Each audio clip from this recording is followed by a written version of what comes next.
Ассалаумағалейкум. Өзімнің басымдан өткен кішігірім тәжірибеммен бөлісіп кетейін деп едім.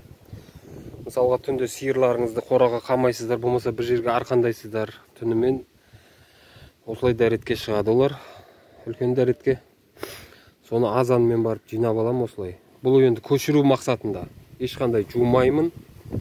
Осылай жинап алам. Сосын бұлай тастаймын. Бұл көшіру мақсатында ешқандай жуылмайды. Алғашқы 3-4 күндегі оңайлықпен кірмейді. Бір апта өткеннен кейін қарасаңыздар,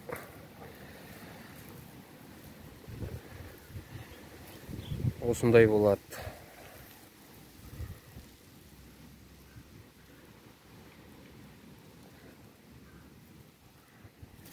Көшіру мақсатында өте тиімді екеніне көзім жетті. Көзім жеткеннен кейін осы видеоны түсіріп атқан жайым бар.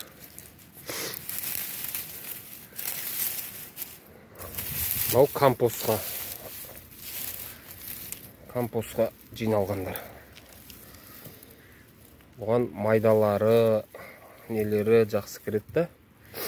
Бірақ по-любому свежийдің аты свежий дегенге көзім жетті да. Міне.